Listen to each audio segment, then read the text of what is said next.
know, Mamacita. I know. Growing up in Austria, Emilia's parents, grandfather and great-grandfather were breeders. I know, Mama. She was on a horse before walking was an option. I was bred to do this. She didn't want to take boarders. Phil Needham, a good friend, refused to take no. Good thing. His great mare, Mining My Own, who had Derby champ Mind That Bird, is trying to become the first mare to ever have 2 Derby winners. I have one more peppermint. All right. Doulahan won the Toyota Bluegrass Stakes. Emilia raised him. Yeah, he was my boy. By the time he was 3 months old, I told Phil, I said, he's going to win the Derby. No! I'm serious, Alan. I really, yes. That sign, Believe, has been there for 2.5 years. She believes Doulahan has a speed, stamina, and a trait that isn't talked about enough with horses. He's smart.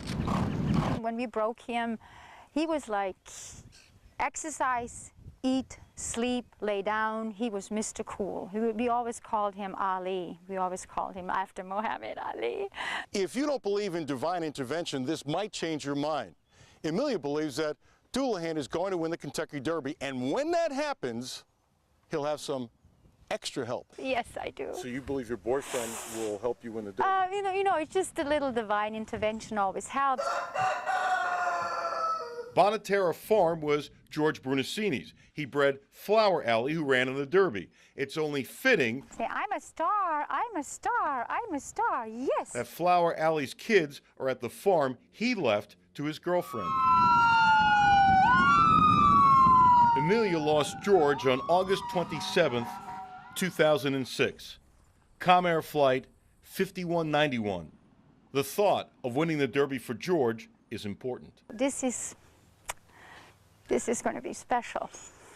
This is going to be special. I hope, yeah. I'm going to smile at George if that happens.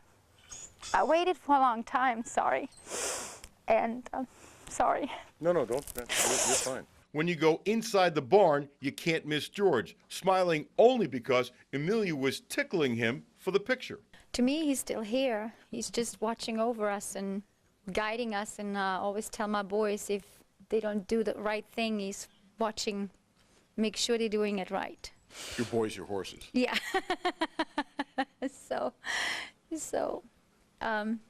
Yeah, I miss him terribly. I'm sorry, Alan, this is hard. Her belief in Doulahan, because of his mother, Yeah, she's a good girl. Mining My Own, is off the charts. I'm so excited that I'm actually thinking he can go on and do more than just a Derby. We haven't had a Triple Crown horse in a long time.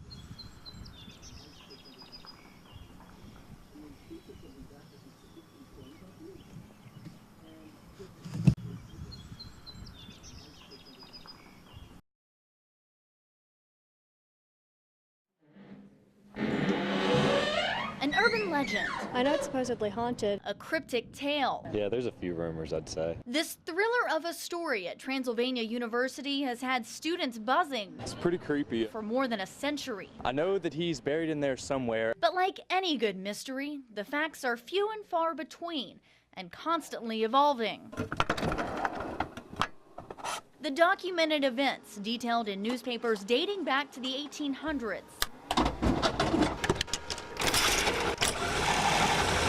Accidents, they call them.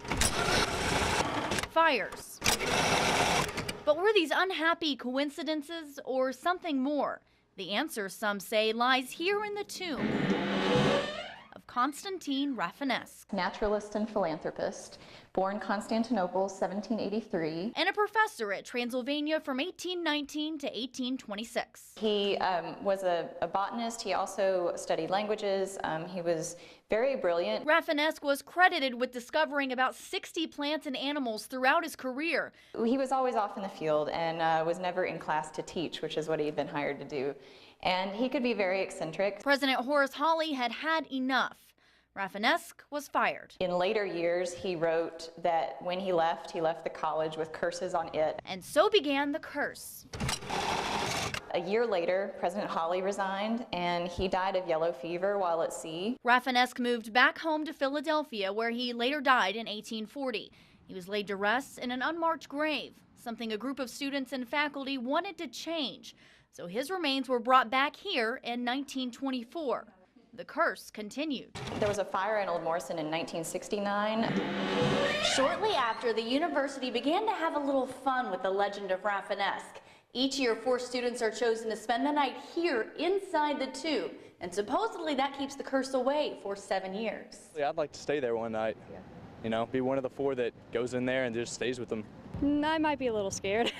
But some say the plague on this campus never left. I think a couple years back there was an outbreak of a stomach bug, and they blamed that on Rafinesque. Could it be the reason that the remains here are not that of Rafinesque? The wording in 1924 was they took remains from the grave to represent Rafinesque. But whether or not this is actually Rafinesque doesn't seem to bother anyone on campus. Well, maybe we don't want to know.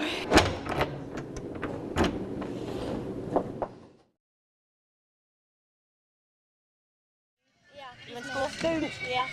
Okay.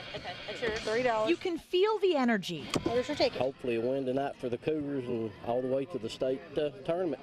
Just as it's always been. And I think people have been just super excited for today to do something that used to be considered normal. The hottest ticket in town Bye, guys. is football. Trying to get normal back in West Liberty, and this is what we do on Friday nights in a small town. We play football. The Cougars play on a brand new field. As we cut the ribbon. Built on top of the tornado-ravaged one. What they've lost and what they've gained. The Lord promised in His Word He wouldn't put anything on us we couldn't handle. And we've had a tough time, but we've had a lot of help, a lot of friendship, and a lot of love bestowed on us. And so we're still here. Is underfoot. I'm excited. I can't wait. I just can't wait till that whistle blows. As they do what they came here for. Forget about storms. Forget about tragedy. Coach reminds the team what this means. Chin straps, your mouthpieces in. Get ready to knock, beat, and bang. Christy Collins has 2 sons on the team. One is the quarterback. I wanted Tim to play at home in front of our hometown crowd, so I'm so glad to be here. And with every play her son makes, she knows there will always be something special about this year. I've heard the boys all week talk about how they want to thank and give back thanks to our community for getting this field back into play. You don't have to look far to find signs of what they've overcome. Tigers, let's fight! Libby Smith, one of the captains of the cheerleading squad, nearly lost her ear and suffered a gash in her pitching arm from the tornado. It's just a remarkable feeling to be back out here with the girls. And here she is, and so is the community. You look at what we've accomplished. The spirit's alive here. Covering the news in Morgan County, Bianca Espinosa, LEX 18 News.